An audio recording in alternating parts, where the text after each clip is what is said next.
எமது கிரிக்கெட்டை பாதுகாப்போம். சட்ட விதிமுறைகளை அவ்வப்போது மாற்றியும் பல்வேறு தந்திரங்களை பயன்படுத்தியும் தங்களுக்கு நெருக்கமான நண்பர்கள் கிரிக்கெட் நிர்வாகத்திற்குள் நுழைவதற்கான வாய்ப்புகளை எவ்வாறு உருவாக்கினார்கள் என்பதை நாம் பல சந்தர்ப்பங்களில் சுட்டிக்காட்டியுள்ளோம்.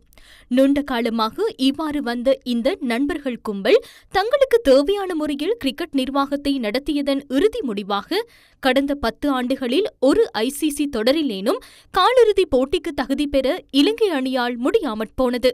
யார் இந்த நளின் அப்போன்சோ? இவர் ஸ்ரீலங்கா கிரிக்கெட் நிறைவேற்றுக் குழுவின் உறுப்பினராவார். ஸ்ரீலங்கா கிரிக்கெட்டில் பொருளாளர் மற்றும் பிரதி பொருளாளர் பதவிகளை தவிர மற்ற எந்த பதவிக்கும் தெரிவாக வேண்டுமானால் குறைந்தது ஒரு முதல்தர கிரிக்கெட் போட்டியிலாவது விளையாடியிருக்க வேண்டும். அவ்வாறாயின் நளின் அப்போன்சோ முதல் தர போட்டிகளில் விளையாடியா இந்த நிறைவேற்றுக் குழுவிற்கு தெரிவானார். கிரிக்கெட்இன்ஃபோ இணையதளத்திற்கு அமைய நளின் அப்போன்சோ தனது 39வது வயதில் தனது முதலாவதும் கடைசியுமான ஒரே ஒரு கிரிக்கெட் போட்டியில் விளையாடியுள்ளார். அவர் சீதுவ ரத்துளுவ கிரிக்கெட் கழகத்திற்காக அந்த போட்டியில் விளையாடியுள்ளார்.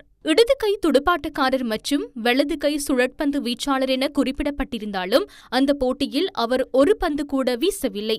5 பந்துகளை எதிர்கொண்டு ஒரே ஒரு ஓட்டத்தை மாத்திரமே பெற்றுள்ளார். பனாகுட பகுதியில் நடைபெற்ற இந்த போட்டியில் அவர் கடைசி வீரராகவே களமிறங்கினார். ஸ்ரீலங்கா கிரிக்கெட் நிறைவேற்றுக் குழுவிற்குள் நுழைவதற்கான தகுதியை அவர் இவ்வாறே ஏற்படுத்திக் கொண்டார். இந்த விளையாட்டுக் கழகம் தொடர்பிலும் மிகவும் விசித்திரமான ஒரு கதையே உள்ளது. கிரிக்கெட்இன்ஃபோ இணையதளத்தில் அவர் விளையாடிய கழகம் 3 பெயர்களில் குறிப்பிடப்பட்டுள்ளது. சீதுவ ரத்துளுவ கிரிக்கெட் கழகம், இலங்கை துறைமுக அதிகார சபை கிரிக்கெட் கழகம் மற்றும் ஆஷ் கேபிட்டல் கிரிக்கெட் கழகம் என அதில் குறிப்பிடப்பட்டுள்ளது. நளின் அப்போன்சோ இலங்கை துறைமுக அதிகார சபையின் மேலதிக முகாமைத்துவ பணிப்பாளராகவும் கடமையாற்றுகின்றார். 2011ஆம் ஆண்டு ஆகஸ்ட் மாதம் துறைமுக ஊழியரான பிரியாந்த திசேரா மற்றும் நளின் அப்போன்சோ ஆகியோருக்கிடையில் ஏற்பட்ட இணக்கப்பாட்டிற்கு அமைய ரத்துளுவ கழகத்தின் பெயர் இலங்கை துறைமுக அதிகார சபை கிரிக்கெட் கழகம் என மாற்றப்பட்டுள்ளது. பின்னர் பிரியாந்த திசேரா விளையாட்டுக் கழகத்தின் பொதுச் செயலாளர் பதவியிலிருந்து விலகியுள்ளதுடன் ஏற்பட்ட வெற்றிடத்திற்காக நளின் அப்போன்சோ நியமிக்கப்பட்டுள்ளார். இந்த சந்தர்ப்பத்திலிருந்து குறித்த விளையாட்டுக் கழகத்தின் வீரர்களுக்கு துறைமுகத்தில் வேலைவாய்ப்புகள் வழங்கப்பட்டதுடன் சம்பளம் மற்றும் கழகத்தின் செலவுகளை அரசாங்கமே பொறுப்பேற்றிருந்தது.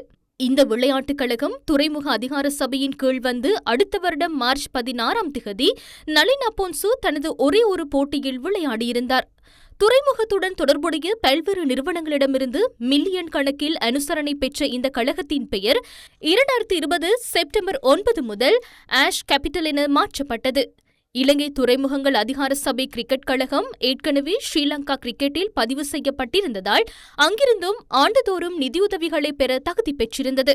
2015ஆம் ஆண்டு 1,10,79,800 ரூபாவும் 2016ஆம் ஆண்டு 76,71,500 ரூபாவும் 2017ஆம் ஆண்டு 83,38,000 ரூபாவும் 2018ஆம் ஆண்டு 1,22,88,750 ரூபாவும் 2019ஆம் ஆண்டு 1,13,33,500 ரூபாவும் இந்த கழகத்திற்கு வழங்கப்பட்டிருந்தமை 2025ஆம் ஆண்டு நவம்பர் 13ஆம் திகதி கோப் குழுவில் வெளிப்படுத்தப்பட்டது.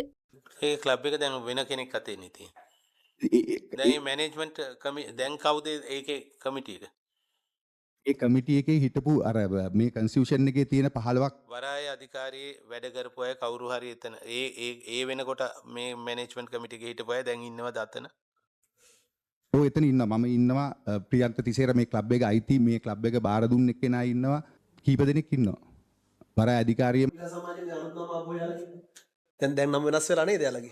අපි අපේ දැන් ඒස් කැපිටල් කියලා තියෙනවා. ඒ ක්‍රීඩා සමාජයේ දැන් අපේ මේ වරාය අධිකාරියත් එක්ක සම්බන්ධයක් නැහැ නෑ නෑ. දැන් ඒ අලුත් ක්‍රීඩා සමාජය ඔබතුමා තනතුරක් දරනවද? මම පළවෙනි පරණ එකෙත් දැරුවා දැනුත් දරනවා සීදුව රද්දුල තියෙද්දිත් දැරුවා. අධ්‍යක්ෂ මණ්ඩලයෙන් තොරව දැන් මේ වගේ අධිකාරිය මුදල් වියදම් කළා ක්‍රිකට් ක්ලබ් එක අරගෙන පවත්වාගෙන ගිහිල්ලා ඊට එහෙම කරන්න මැනේජ්මන්ට් කමිටි එකට විතරක් මේකක් තියෙනවා බලයක් පැවරෙනවා. එහෙම බලයක් නැහැ. துறைமுக அதிகார சபைக்காக ஒரு கிரிக்கெட் கழகத்தை வாங்கி சம்பளத்தை அரசாங்க பணத்தில் கொடுத்து துறைமுகத்துடன் தொடர்புடைய நிறுவனங்கள் மற்றும் கிரிக்கெட் சபையினம் பணம் பெற்று ஒரே ஒரு போட்டியில் விளையாடி ஒரு பெரிய பதவியை பெறுவதற்காக ஆடிய ஆட்டமே இதுவாகும். இவ்வாறே தோழமை முதலாளித்துவம் ஸ்ரீலங்கா கிரிக்கெட்டை ஆக்கிரமித்தது. இதற்கு முற்றுப்புள்ளி வைக்க தாமதிக்கும் ஒவ்வொரு நிமிடமும் நமது கிரிக்கெட் வெற்றிகள் நம்மை விட்டு தள்ளி போய்க்கொண்டே இருக்கும்.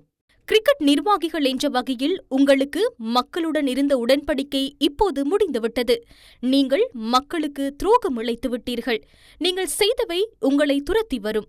கிரிக்கெட்டை காப்பாற்ற முழு நாடும் இப்போது ஒன்றுபட்டுள்ளது என்பதை மறந்துவிடாதீர்கள்.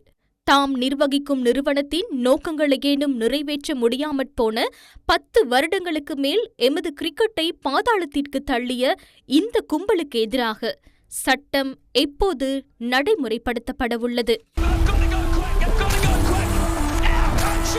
எமது கிரிக்கெட்டை பாதுகாப்போம்.